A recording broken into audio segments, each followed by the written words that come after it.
Hey, good morning, good morning, good morning. It is still morning all over the United States, I think, because it's pretty early out here in Arizona.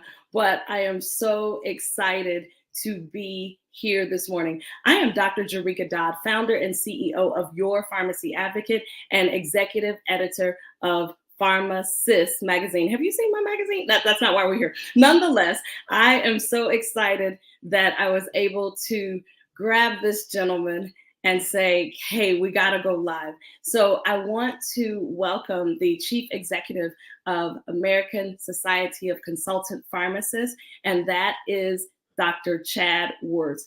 Chad, welcome. Thank you for hanging out with me this morning. Absolutely. I'm thrilled to be here, Jareka. This is a lot of fun.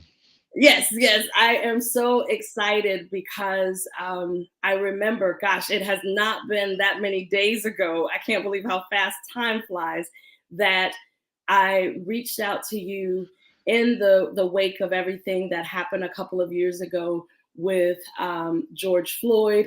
Even prior to that, a friend giving me information saying, hey, reach out to Christine Polite at ASCP and ask about a video that they're doing to talk about consultant pharmacists.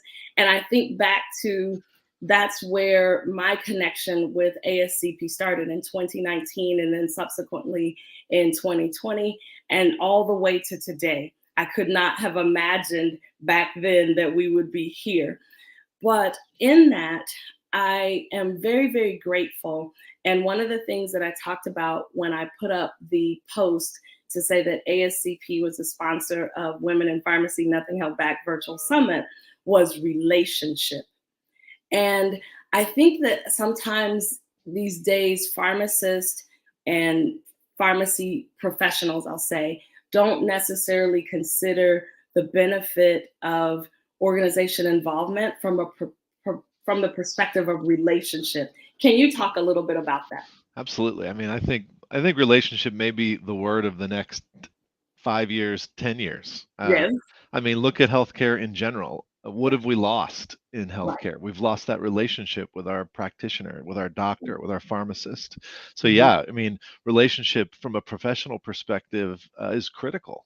Yes, I see a lot of individuals that reach out to ASCP, become members of ASCP simply because of the ability to network and build relationships with people so that they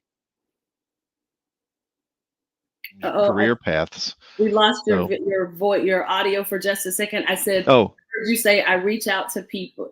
People reach out, or okay. just rewind that tape. Say that a little bit people again. people will reach out to ASCP and join just for the networking component, just for the relationship building component. How do I Mhm. meet people that do long-term care pharmacy, that work in senior care? How do I meet other consultant pharmacists? Because they know that's how you learn. That's how you Right, make connections. That's how you learn. That's how you get opportunities. So right, I think relationships a key word going right, forward. right. And I think that as we were trained as pharmacists, we don't. That's not necessarily our primary focus in building relationships. I said that we were trained to, talk to patients. We're trained to talk to healthcare practitioners, but not always to build those peer and lateral relationships around us that can be probably some of the most enriching and rewarding parts of our profession. Yeah, I think if if we want to romanticize about pharmacy in the 50s, it was, the corner drugstore with the soda fountain. It's where everybody went. You trusted the Right, pharmacist. But right, they were isolated too. They were isolated. It was a corner drugstore. They weren't a chain.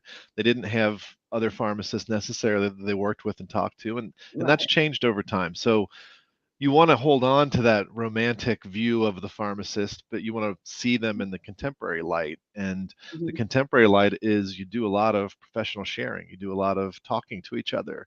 What are Mhm. you doing in your practice? What kind of patients are you seeing? What are you doing when you're have this situation occur? And I think people really want that and need that in order to continue to grow as practitioners.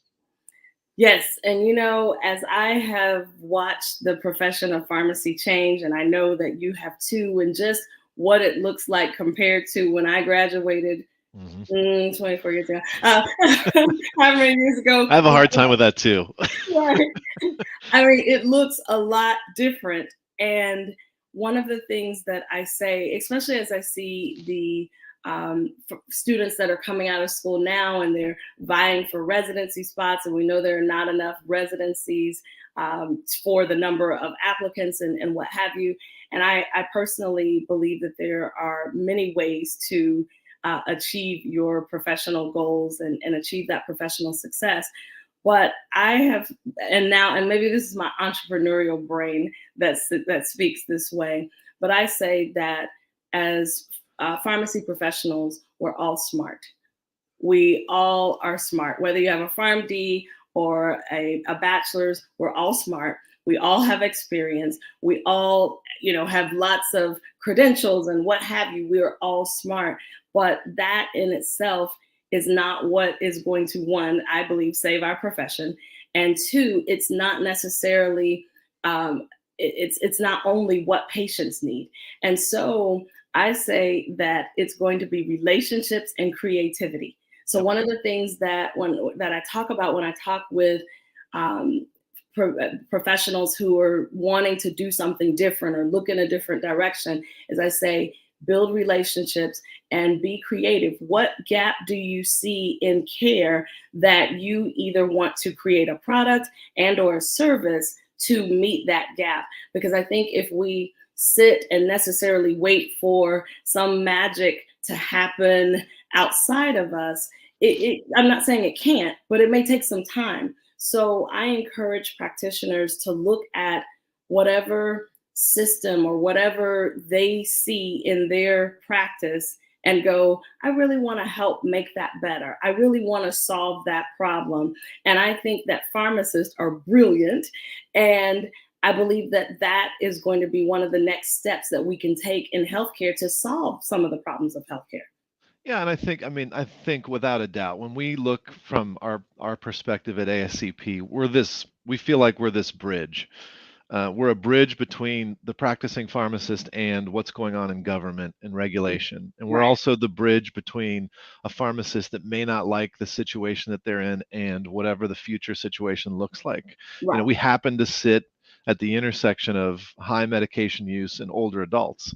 And it's a Yes. great intersection to sit at because even in taking this role 4 years ago, people were like, well, why did you want to do that? And I'm like, because there's no way our healthcare system can survive without pharmacists. There's too many Right. people Absolutely. taking too many medications, Yes. and we need people that can help navigate that and help people work their way through the burden of medication use. So there's Yeah. so much opportunity. And to Yes. your point, it does take the creatives, and that's why, that's how we met. That's why we cross paths, because as Mhm. I look out across the country, I want to take people that are doing something unique and innovative and then sort of put them on a pedestal or shine a light on what they're doing so that Mhm. other pharmacists see it and go, wow, okay, maybe I can do that. Mhm. We've got a pharmacist right now that is billing incident to billing in nursing facilities, which is extraordinarily difficult, was I'm sure. impossible before COVID. Mhm. Because of COVID and some flexibilities, they've been able to do it. But now Mhm. they're looking out and saying, okay, well, when the COVID emergency ends, this Right. opportunity ends. So, Mhm. what do we need to do now to make sure we're shining a light on this so that regulators and government officials are like, hey, that's really going well. We want to actually promote that, not turn it off. So, Right. we're always looking for things like that to educate, to provide resources and opportunity for pharmacists. I have a shirt and I thought about wearing it this morning, but I was like, nah, not today. But I have shirts that say everyone needs a pharmacist because I really do believe that. So you talked about the span from senior care to government. There are so many places that pharmacists can be based upon whatever your interest is. And that's the thing, when I have pharmacists talk to me and they're talking about what's next for them in their career, and I think sometimes we feel a little boxed in, and so we go, well, I don't know what's out there. That is where I believe that relationships are important, because when you have relationships, you can call people up and say, "Hey, tell me about what you do. How did you get into that?" And I really do believe that it's a powerful way to find your what's next. find what, what is there that you never thought of, because I think many of us are, I know when I came through pharmacy school, and this is no shade toward pharmacy school, because there's only a certain amount of time to teach you what you need to know to Right. become a pharmacist. But I didn't know that there was a such thing as the pharmaceutical industry, and with regard to medical science liaisons. And that's where I spent the majority of my career, in pharma as an MSL. I didn't know things about like ASCP and government and involvement that way. And so I tell students that it's the prime time to explore and just be in discovery mode. And then for those in the profession who are, and I say before you get ready to, before you feel disgruntled and want to change, Yeah. stay connect, find out what's going on, be a part of something. You may not necessarily need to be in every organization, but pick one and really dig in and find out, what's going on, who the people are. And I believe that it's a great way to identify sectors or places in pharmacy that you never even knew of, never thought of yourself being a part of. I think that's a great reason also to be connected. Yeah, and we put a lot of emphasis on students. We have a student membership. If you go to a regional meeting, the students are free. So if you go, we have a regional in Cincinnati in a couple weeks, and then Okay. here in Alexandria in a couple weeks, and students can go free. Mhm. And again, you're getting that opportunity to network with 75, 100 other pharmacists that are Mhm. working in long-term care, in senior care, doing some of these innovative programs with older adults. And it's the opportunity to figure out, hey, can I work with you? Can I shadow you? Can I learn a little bit more about your business so that maybe by the time I graduate, either I've had a job as a technician or an intern, and now I have an opportunity to jump right into this, or I just know it's out there when Yeah. I'm ready to go do it. So, And as I say to students when I'm talking to them, as I said, this is the time to explore and look around and connect and meet people.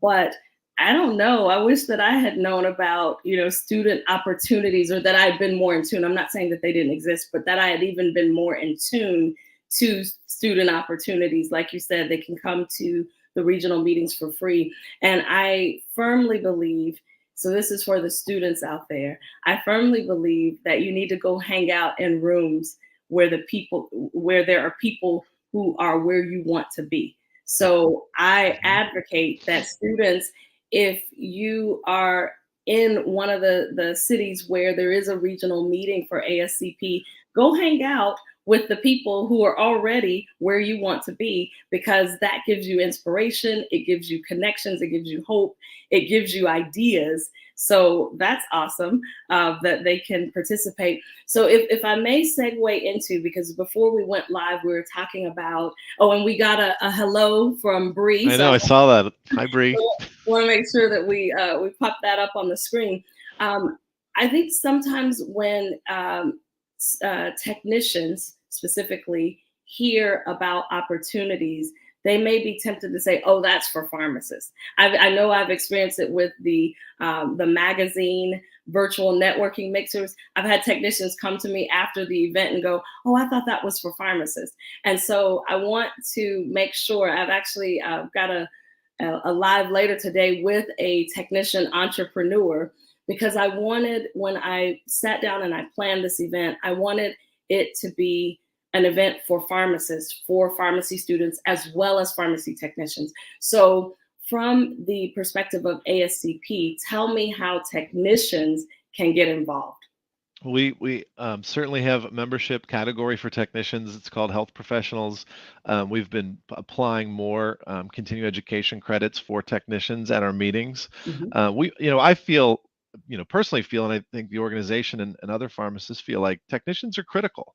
Yes. Whether if you want to go to the standard long-term care pharmacy where technicians are working in the operation and helping dispense the medications, but Yeah. there's also technicians that work with consultant pharmacists that go out with the consultant pharmacist into the nursing homes, and they're checking to make sure medications are stored properly. They're looking Mhm. for appropriate expiration dates. They're doing a very important role at that nursing facility from a safety perspective for the people Mhm. that are living there. So we certainly encourage technicians to be part of ASCP and to make sure that they're getting education opportunities and resources so they can do their jobs better as well.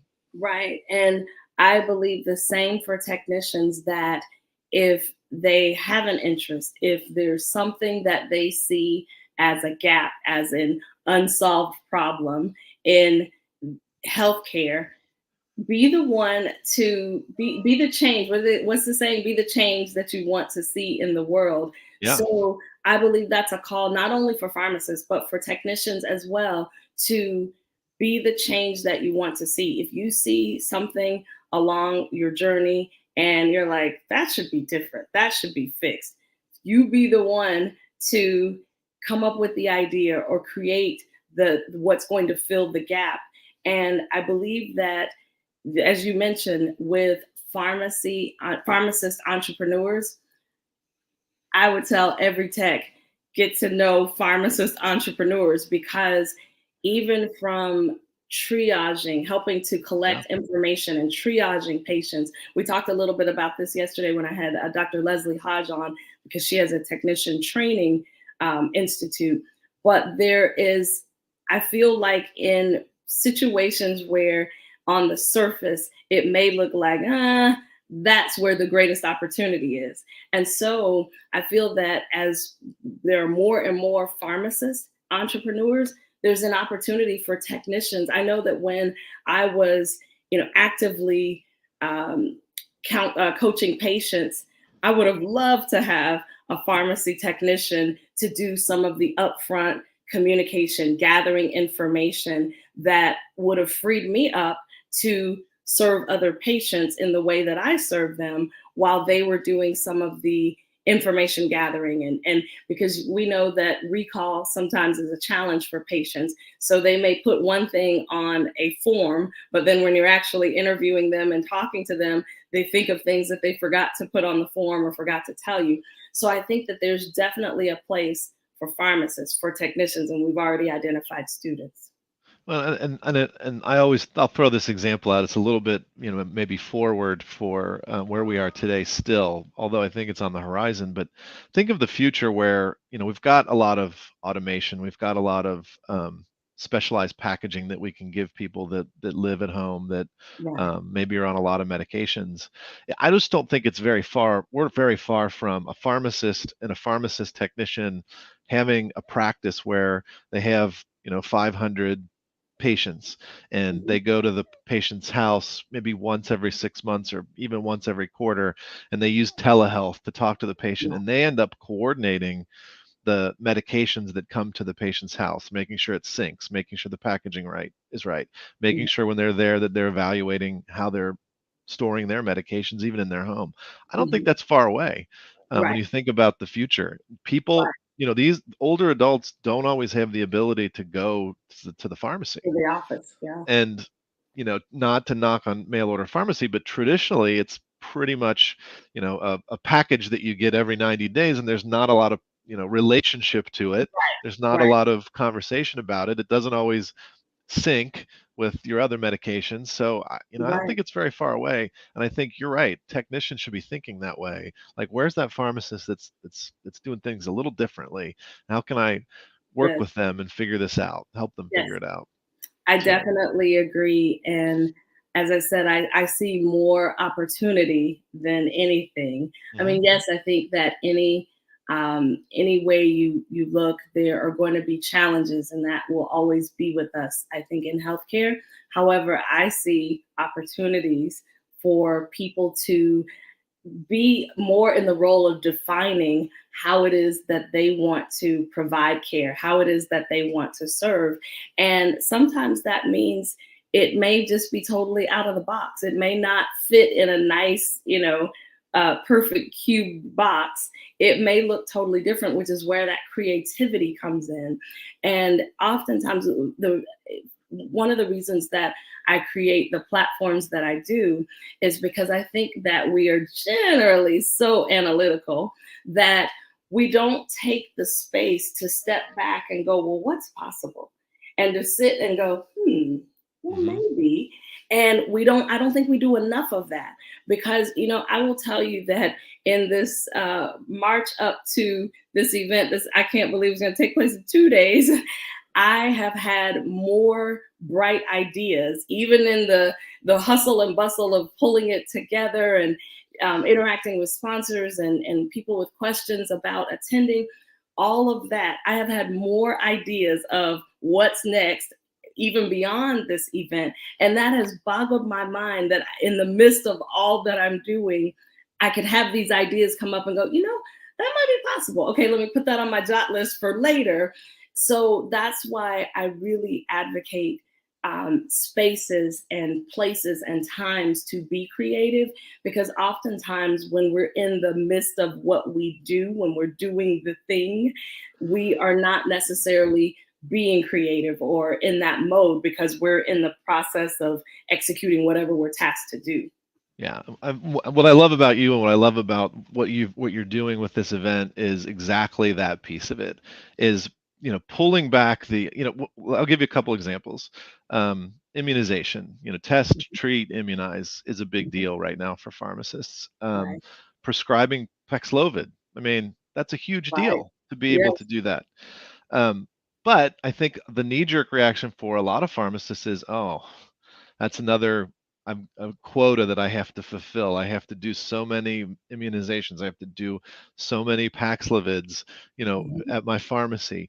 And it's good to be able to go to a place where you can pull all of that back and go, okay, but wait, what are we getting here? What could we Mhm. do with this differently, Right, especially as it relates to test, treat, immunize?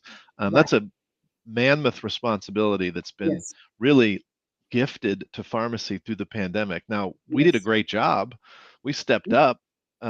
We started doing the immunizations, especially in places like long-term care, which traditionally pharmacists weren't doing it.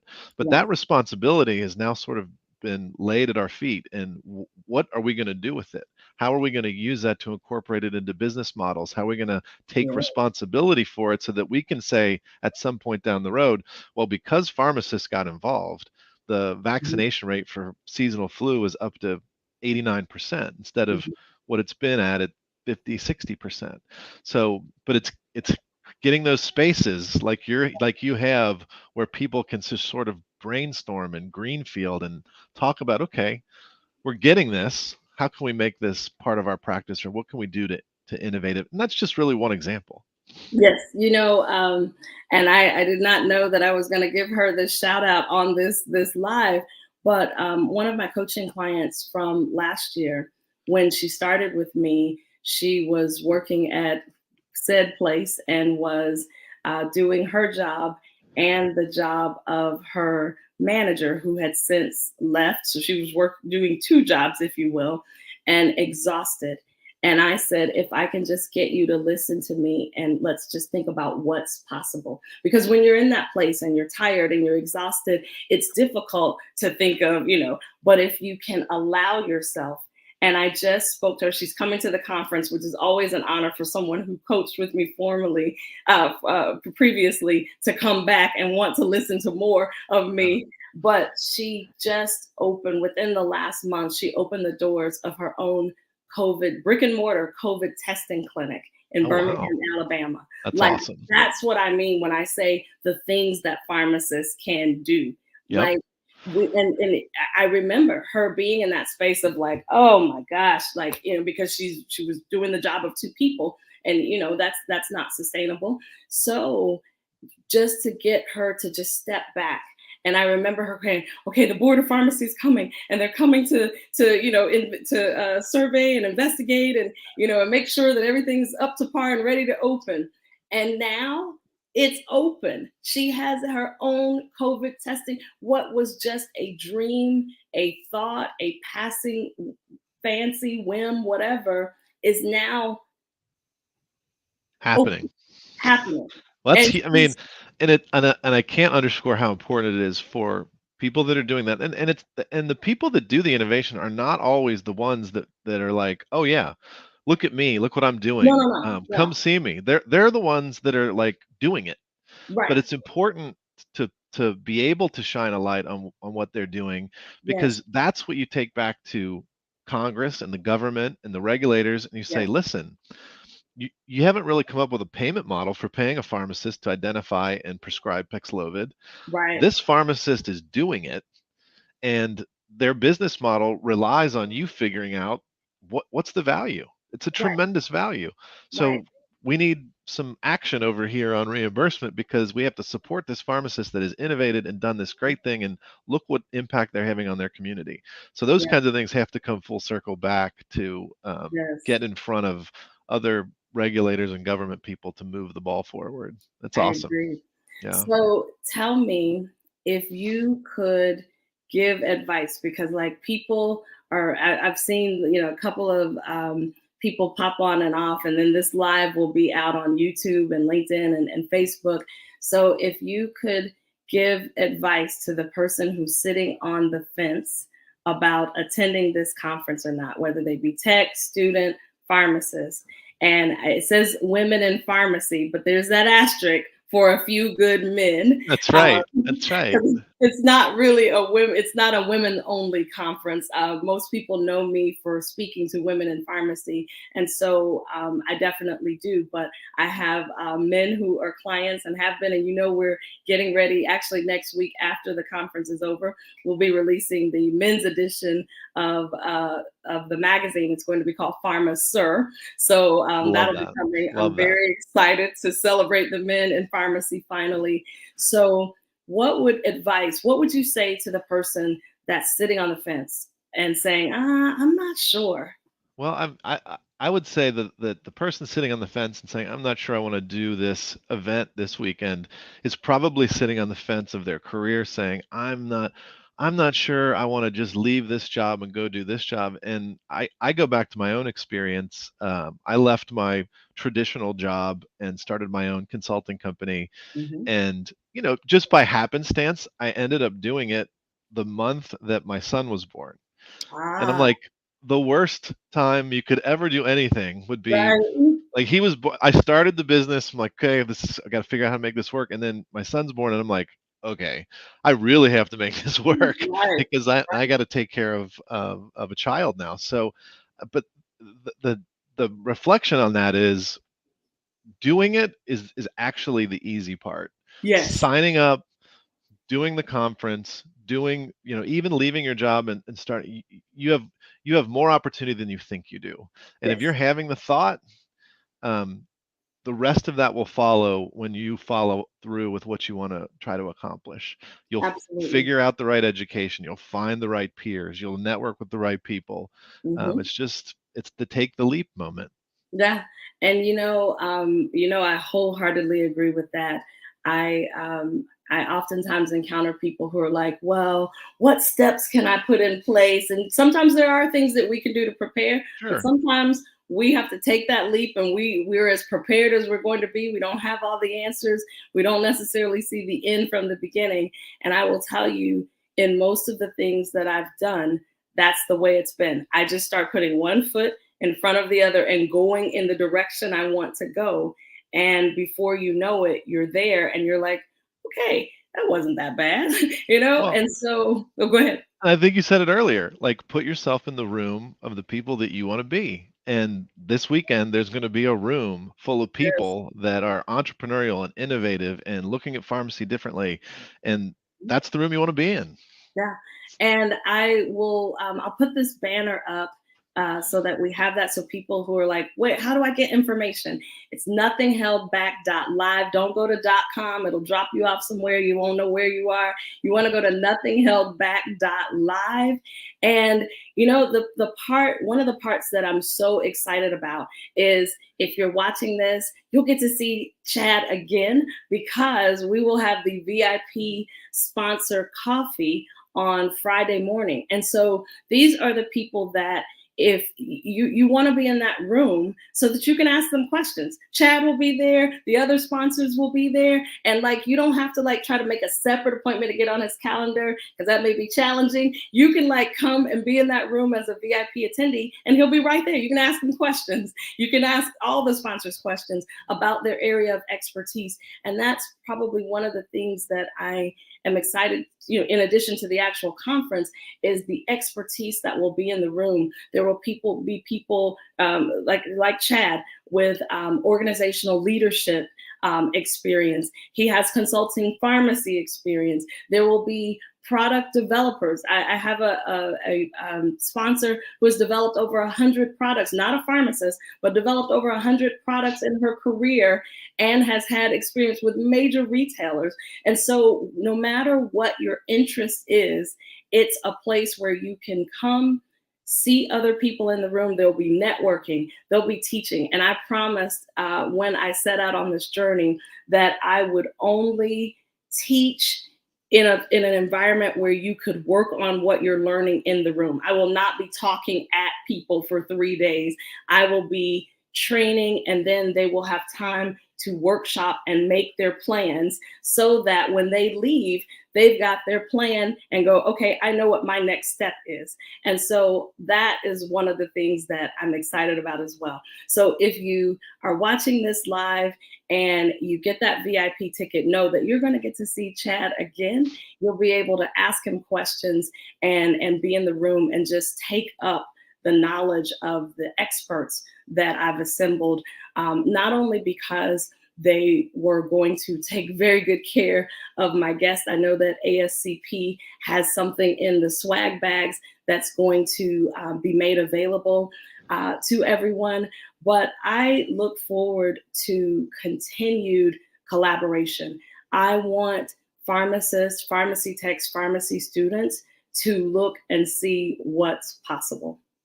No, it's awesome. We're thrilled to be part of it. I'm thrilled to be there on Friday morning.